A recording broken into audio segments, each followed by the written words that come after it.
और branches of chemistry ये हम कर रहे थे। अब आगे बढ़ते हैं, कॉपी पेंसिल ले लीजिए, आपको जो है वो लेक्चर को नोट करना है। अब हम क्या करने जा रहे हैं, पार्ट 2 करने जा रहे हैं। हम 5 ब्रांचेस को डिस्कस कर चुके थे, छठी ब्रांच की तरफ चलते हैं। आप हाँ, मैं कौन हूँ? आसिफ रज़ा। और आपने क्या करना है? मुस्कुराना है। ठीक है भाई। Industrial chemistry, industrial chemistry. Industrial chemistry के अंदर क्या बोलता है भाई? ये बता रहा है study of different chemical process involve in the chemical industry. Chemical process से रिलेटेड है study of chemical process. Chemical process किस जगह पर ये केमिकल प्रोसेसेस हो रहे हैं? Involved in the chemical industries, in chemical industries. ठीक है भाई। किस लिए? For the manufacture of synthetic products. Study of chemical process in chemical industry for manufacture of synthetic products. Synthetic word का मतलब मैं समझा चुका हूँ। सिंथेटिक प्रोडक्ट्स कौन कौन से हैं? जैसे कि हमारे पास ग्लास है, सीमेंट है, पेपर है, सोडा ऐश है, फर्टिलाइज़र, मेडिसिन एट्सेट्रा। अब थोड़ा सा इसको समझने की ज़रूरत है। ये इंडस्ट्रियल वर्ड किससे निकला है? इंडस्ट्रियल वर्ड निकला है इंडस्ट्री से। इंडस्ट्री क्या होता है? इसको उर्दू में कहा जाता है सनत। क्या कहा जाता है? इसको सनत कहा जाता है। अब ये सनत जो है, इसमें हो क्या रहा है? मिसाल के तौर पर पेपर इंडस्ट्री है, टेक्सटाइल इंडस्ट्री है। पेपर इंडस्ट्री या टेक्सटाइल इंडस्ट्री ले लेते हैं केस स्टडी के तौर पर। टेक्सटाइल इंडस्ट्री से मतलब कपड़े की सनत। अब इस इंडस्ट्री के अंदर कपड़े से रिलेटेड जो जो काम हो रहा है पूरी दुनिया में, वो टेक्सटाइल इंडस्ट्री के अंदर आ जाता है। अब उसमें क्या क्या चीज़ें हैं? मिसाल के तौर पर कपड़े के अंदर जो धागा बन रहा है वो भी टेक्सटाइल इंडस्ट्री के अंदर आता है। कपड़े के अंदर जो धागा बनने के बाद कपड़ा बन रहा है वो उसकी अलग फैक्ट्रीज मौजूद हैं। कपड़ा बनने के बाद जो है उस कपड़े से मुख्तलिफ बोनेंजा या फिर हमारे पास ऑक्सफोर्ड जो है वो मुख्तलिफ कंपनीज़ हैं, वो कपड़ा लेती हैं, उससे ड्रेसेस बनते हैं, विंटर कलेक्शन बनती हैं, यूनिफॉर्म्स बनते हैं। इसके अलावा कालीन साजी, कालीन बनाने का जो काम हो रहा होता है, उसके अंदर कारपेट्स बन रहे होते हैं, पर्दे बन रहे होते हैं, बहुत सारी चीज़ें। हर वो चीज़ जिसके अंदर कपड़े का इस्तेमाल होता है वो सब की सब किसके अंदर आती हैं? वो टेक्सटाइल इंडस्ट्री में आती हैं। यानी कि अब ये कपड़े से रिलेटेड कोई भी काम हो रहा हो, हकीकतन हमारे पास जो ब्लीचिंग एजेंट, हमने लास्ट लेक्चर में जो पढ़ा है, ब्लीचिंग एजेंट जो कि किस लिए इस्तेमाल होता है? कपड़ों पे जो कलर वगैरह लगा हुआ है उसको उड़ाने के लिए और कपड़ों में वाइटनिंग लाने के लिए, तो वो भी जो है वो टेक्सटाइल इंडस्ट्री से ही कनेक्टेड है। मतलब इंडस्ट्रियल केमिस्ट्री जो है वो हमारी इंडस्ट्रीज से रिलेटेड है।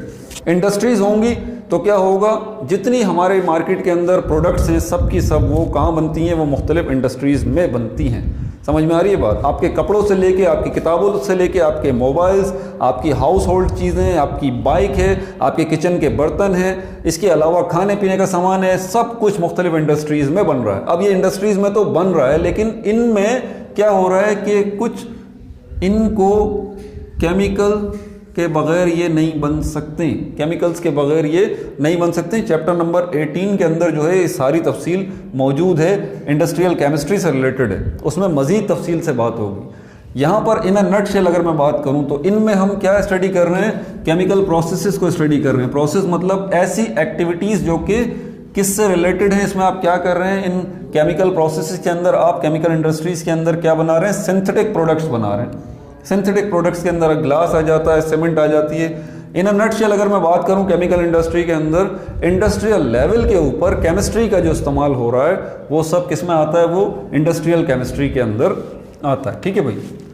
उसके बाद 7 ब्रांच जो है हम देखते हैं, उसके अंदर न्यूक्लियर केमिस्ट्री है। न्यूक्लियर केमिस्ट्री, न्यूक्लियर वर्ड किससे निकला है? न्यूक्लियर वर्ड न्यूक्लियस से निकला है। न्यूक्लियस क्या है? न्यूक्लियस जो है वो एटम का पार्ट है, सेंट्रल रीजन है, इसकी तफसील बेसिक्स में मौजूद है, वो देख लीजिएगा। और न्यूक्लियस के अंदर क्या होता है, न्यूक्लियस के अंदर प्रोटॉन्स और न्यूट्रॉन्स गुच्छे की शक्ल में एक दूसरे के साथ जो है वो जकड़े हुए होते हैं, जमे हुए होते हैं। न्यूक्लियर केमिस्ट्री के अंदर हम किस चीज़ को स्टडी कर रहे हैं, स्टडी ऑफ चेंजेस, चेंजेस को स्टडी कर रहे हैं जी, बिल्कुल, स्टडी ऑफ चेंजेस, चेंजेस को स्टडी कर रहे हैं हम। किसके अंदर चेंजेस हो रही हैं भाई, occurring in the nuclei of atoms, occurring जो कि हो रही हैं changes, occurring in the nuclei of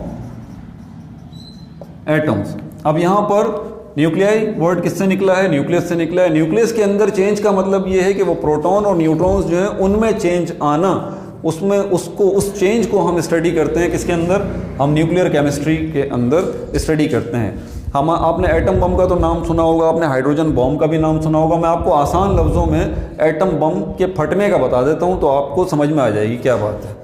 ये जो प्रोटॉन और न्यूट्रॉन एक दूसरे से जकड़े हुए हैं, बहुत ज़्यादा स्ट्रॉन्ग न्यूक्लियर फोर्स के ज़रिए ये प्रोटॉन और न्यूट्रॉन एक दूसरे से जकड़े हुए हैं। इनको तोड़ने का नाम, इनको अलग करने का नाम, दूसरा नाम क्या है कि आपने अगर इनको अलग कर दिया प्रोटॉन और न्यूट्रॉन को, तो आपने असल में क्या कर दिया, आपने एटमी धमाका कर दिया, एटम बम फट गया। इसको दूसरे लफ्ज़ों में कहते हैं जब ये प्रोटॉन और न्यूट्रॉन अलग हो गए, इसको हम कहते हैं फिजन प्रोसेस। क्या कहते हैं इसको, फिजन प्रोसेस। और इसके लिए आपको क्या करना पड़ेगा, आपने न्यूट्रॉन्स, एक एटम से न्यूट्रॉन्स लेके और उनकी बम्बार्टमेंट करनी होगी दूसरे एटम के न्यूक्लियस पे।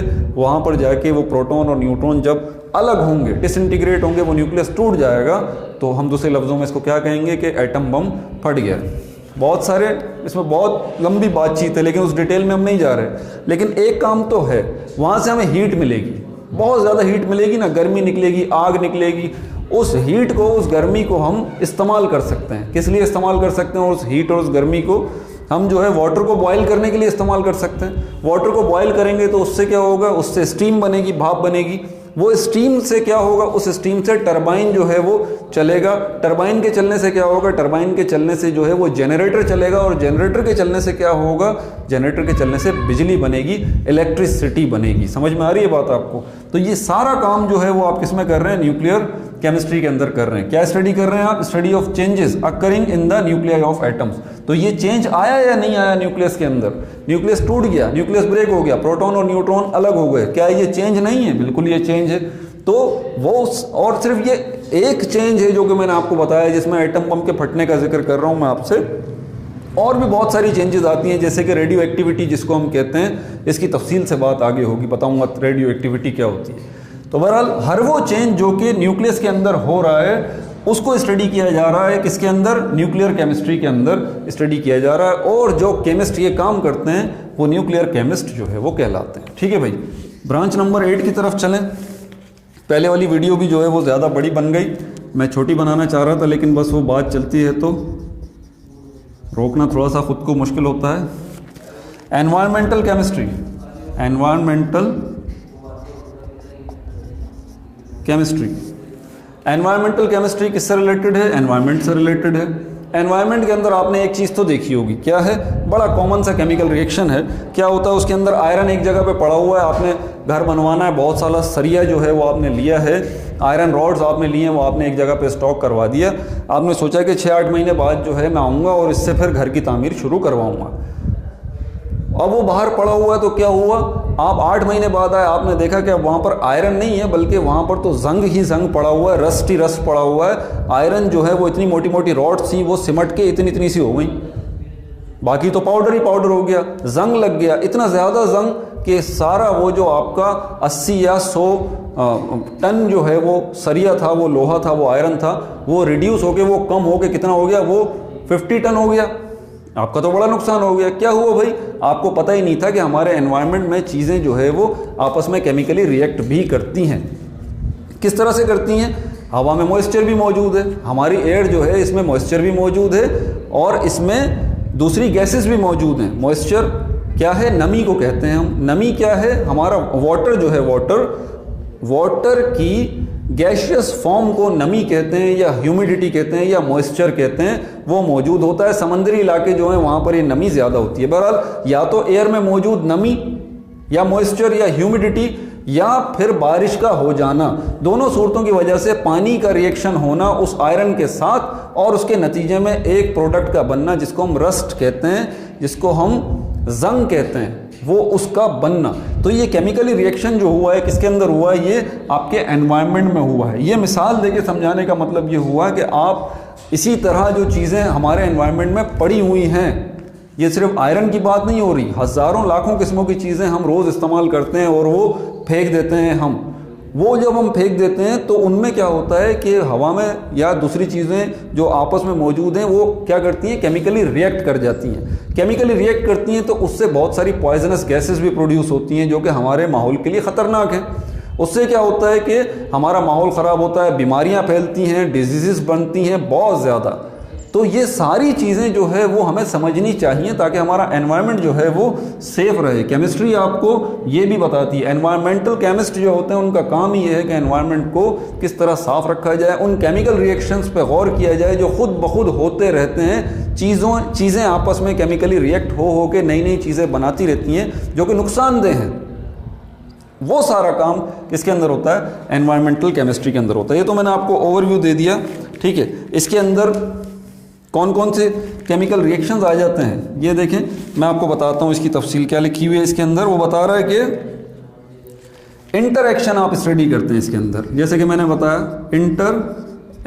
इंटरएक्शन का मतलब होता है आपस में एक दूसरे के साथ रिएक्ट करना, ठीक है। किस चीज़ का interaction? Interaction of chemical materials, interaction of chemical materials, chemical materials का आपस में इंटरएक्ट होना और इंटरएक्ट होने की वजह से एंड देयर इफेक्ट, और इस इंटरएक्शन के नतीजे में पैदा होने वाली चीज़ों का असर क्या पड़ रहा है किसके ऊपर? आपके एनवायरनमेंट के ऊपर, इफेक्ट ऑन एनवायरनमेंट। इसको किस में स्टडी किया जाता है? इसको एनवायरमेंटल केमिस्ट्री के अंदर स्टडी किया जाता है, ठीक है भाई। तो एनवायरमेंटल केमिस्ट्री की वो ब्रांच है जिसमें आप इंटरेक्शन को स्टडी करते हैं, यानी कि केमिकल रिएक्शंस को स्टडी करते हैं जो कि केमिकल मटेरियल्स आपस में करते हैं और उसके नतीजे में जो चीज़ें पैदा होती हैं उसका असर क्या पड़ता है हमारे एनवायरनमेंट पे, इसको हम एनवायरमेंटल केमिस्ट्री में स्टडी करते हैं। अब जो है वो लास्ट ब्रांच जो है केमिस्ट्री की वो पढ़ के इस लेक्चर को ख़त्म करते हैं। यहाँ पर लास्ट ब्रांच हमारे पास क्या है, बिल्कुल आपको बुक में नज़र आ रही होगी।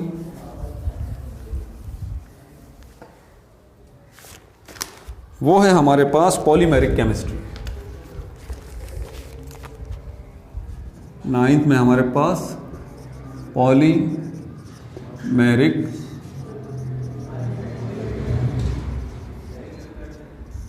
केमिस्ट्री। आगे बढ़ने से पहले हमेशा आपको पता है मैं नाम की तफसील बताता हूँ। पॉली वर्ड का मतलब होता है मैनी। क्या मतलब होता है? मैनी, मतलब एक से ज़्यादा। पॉलीमेरिक केमिस्ट्री, अब आपको इसमें समझ में आ रहा होगा कि एक से ज़्यादा चीज़ें जब बनती हैं, मैनी चीज़ें, बहुत ज़्यादा चीज़ें जब बनती हैं, जब सिंगल चीज़ें आपस में क्या होती हैं? ज्वाइन होती हैं। क्या होती हैं? ज्वाइन होती हैं। ऑब्वियस सी बात है। देखें ब्रिक्स बहुत सारी जब तक ज्वाइन नहीं होंगी वॉल बनेगी नहीं, इनको ज्वाइन होना ज़रूरी है। तो सिंगल चीज़ें, इंडिविजुअल चीज़ें आपस में ज्वाइन होती हैं तो हम क्या कहते हैं? बहुत सारी चीज़ें बनती हैं। मिसाल के तौर पर अब इसमें हम किस चीज़ को स्टडी कर रहे हैं मैं आपको बताता हूँ। स्टडी ऑफ पॉलीमराइजेशन इसमें किया जाता है। ये बहुत इंपॉर्टेंट जो है वो ब्रांच है, ज़रा ध्यान से इसको समझिएगा। स्टडी ऑफ पॉलीमराइजेशन, इसमें क्या स्टडी कर रहे हैं आप इसमें पॉलीमराइजेशन को स्टडी कर रहे हैं। पॉलीमराइजेशन क्या है? Making of polymers, making of polymers. Polymers क्या होते हैं? Large molecules which are made up of अब मैं यहाँ रोकता हूँ। पॉलीमर्स क्या है? लार्ज मॉलिक्यूल हैं which are made up of. आप कहेंगे सर मॉलिक्यूल की डेफिनेशन याद है, मॉलिक्यूल जो है वो ग्रुप ऑफ एटम को कहते हैं, यानी कि एटम्स मिलते हैं तो मॉलिक्यूल बनते हैं। बिल्कुल सही कहा आपने, लेकिन मॉलिक्यूल की एक और टाइप होती है, उसको हम पॉलीमर कहते हैं। ये वो मॉलिक्यूल होते हैं जो इतने बड़े होते हैं जो छोटे छोटे मॉलिक्यूल से मिलके बनते हैं। एटम नहीं कहा मैंने, याद रखिएगा, मैंने क्या कहा? पॉलीमर्स वो मॉलिक्यूल होते हैं जो छोटे छोटे मॉलिक्यूल से मिलके बनते हैं। वो छोटे मॉलिक्यूल्स फाइनली जाके एटम से मिलके बनते हैं। अभी तक हमने क्या देखा? ये मार्कर है, किससे मिलके बना है? मॉलिक्यूल से। मॉलिक्यूल किससे मिलके बने? एटम से मिलके बने। लेकिन अब हमने एक और एडिशनल चीज देखी कि सब जगह पर ऐसा नहीं होता। कुछ जगहों पर क्या होता है कि बड़े बड़े मॉलिक्यूल्स जो हैं वो मिलते हैं, और वो बड़े मॉलिक्यूल्स किस तरह बने होते हैं? छोटे मॉलिक्यूल्स से मिलके बने होते हैं। और वो छोटे मॉलिक्यूल्स जब आपस में मिलते हैं तो बड़े बड़े मॉलिक्यूल्स बनते हैं जिनको पॉलीमर कहा जाता है। और वो बड़े बड़े मॉलिक्यूल्स मिलते हैं आपस में तो चीज़ें बनती हैं। और उन बड़े बड़े मॉलिक्यूल्स को हम क्या कहते हैं? हम पॉलीमर कहते हैं उन बड़े बड़े मॉलिक्यूल्स को। और पॉलीमराइजेशन वो प्रोसेस है जिसके अंदर ये पॉलीमर्स बनते हैं, छोटे छोटे मॉलिक्यूल्स को मिला के। और पॉलीमेरिक केमिस्ट्री के अंदर हम इसी को स्टडी करते हैं। किसको स्टडी करते हैं? पॉलीमराइजेशन को, यानी कि उस प्रोसेस को जिसमें आप क्या सीख रहे हैं? आप सीख रहे हैं पॉलीमर्स के बनाने को सीख रहे हैं कि पॉलीमर्स कैसे बनते हैं। और पॉलीमर्स क्या हैं? लार्ज मॉलिक्यूल्स हैं। और ये लार्ज मॉलिक्यूल्स कैसे बने? Made up of small molecules. Small molecules आपस में ज्वाइन हुए हैं तो लार्ज मॉलिक्यूल बना है जिसको हम पॉलीमर कहते हैं। इसका इस्तेमाल किसके अंदर किया जाता है? मैं इसमें डिटेल में नहीं जाऊंगा, लेकिन सिर्फ मैं आपको बताऊं कि आपकी सोसाइटी में कुछ चीज़ें ऐसी हैं जिसमें ये पॉलीमराइजेशन का प्रोसेस होता है। वो क्या है? एक है प्लास्टिक, इसकी तफसील बता चुका हूं पहले, डिटेल में जाने की ज़रूरत नहीं है। प्लास्टिक्स जो बनते हैं वो भी पॉलीमराइजेशन की मदद से बनते हैं। सिंथेटिक फाइबर्स, इसकी भी तफसील बता चुका हूँ। सिंथेटिक फाइबर्स जो हैं वो भी पॉलीमराइजेशन की मदद से बनते हैं। और इसके अलावा पेपर, कागज़ जो है वो भी पॉलीमराइजेशन की मदद से ही बनता है। और इसके अलावा और भी बहुत सारी चीज़ें हैं, लेकिन फ़िलहाल ये आपके लिए इतना काफ़ी है। ठीक है भाई, तो आज जो है हमने क्या 1.4 कंप्लीट कर लिया। इसका पार्ट 2 भी जो है वो हो गया है। इसमें हमने क्या देखा है? हमने 9 ब्रांचेस जो हैं वो केमिस्ट्री की देखी हैं। और ये आखिरी पॉलीमेरिक केमिस्ट्री भी हमने देख ली, जिसमें स्टडी ऑफ पॉलीमराइजेशन को हमने डिस्कस किया। पॉलीमराइजेशन क्या है? Making of polymers. पॉलीमर्स क्या हैं? ये लार्जर मॉलिक्यूल्स हैं। किससे मिलके बने हैं? स्मॉल मॉलिक्यूल्स से मिलके बने हैं। हमारी सोसाइटी में कौन सी चीज़ें बनाने में पॉलीमराइजेशन का किरदार है? बहुत सारी हैं, लेकिन प्लास्टिक्स जो हैं पॉलीमराइजेशन से बनते हैं।